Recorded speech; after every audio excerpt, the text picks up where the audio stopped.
নমস্কার বন্ধুরা, চলে এসেছি নতুন একটি ভিডিও নিয়ে। আজ আমি আপনাদের একটা অন্যরকম আলুর কাবলি বানিয়ে দেখাবো। ছোটোবেলায় এই আলুর কাবলিটি আমরা প্রায়শই খেয়ে থাকতাম এবং তার স্বাদ অন্যান্য বাজারে কেনা আলুর কাবলির থেকে ভিন্ন। আমি এখানে বড় সাইজের 3টে আলু নিয়ে নিয়েছি। এবার আমি প্রেসার কুকারে একটু জল দিয়ে এই আলুর কাপগুলোকে সেদ্ধ হওয়ার জন্য অপেক্ষা করব। মোটামুটি 3 থেকে 4টে সিটি দিলেই আমার আলুগুলো সেদ্ধ হয়ে যাবে। ততক্ষণ আমি অন্যদিকে বেশ কিছুটা তেঁতুল নিয়ে ভিজতে দেব, যাতে ঘন একটা তেঁতুলের কাজ তৈরি হয়।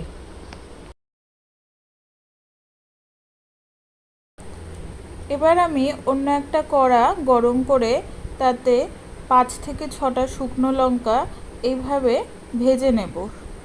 আমি কিন্তু কোনো তেল ব্যবহার করব না, এইভাবে শুকনো খোলাতেই শুকনো লঙ্কাগুলোকে আমাকে ভেজে নিতে হবে। এবং এর সাথে দিয়েছি বেশ কিছুটা জিরে এবং ধনে। আমি একটু বেশি করেই বানিয়েছি যাতে পরে ব্যবহার করতে পারি, তাই জন্য।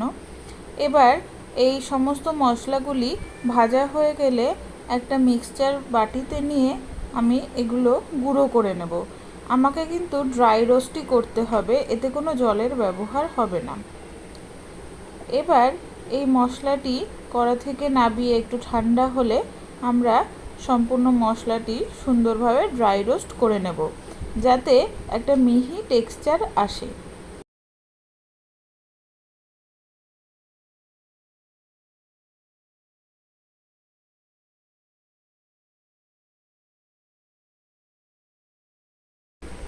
এবার সেদ্ধ করে রাখা আলুগুলোকে আমি এরকম ছোট ছোট আকারে কেটে নিয়েছি। এখন স্বাদমতো লবণ এবং তেঁতুলের যে পাল্পটা আমরা বানিয়েছিলাম সেটা এখানে পরিমাণ মতো দিয়ে দেব। আমি টক খেতে বেশি ভালোবাসি, তাই এতে বেশি পরিমাণে টক ব্যবহার করলাম।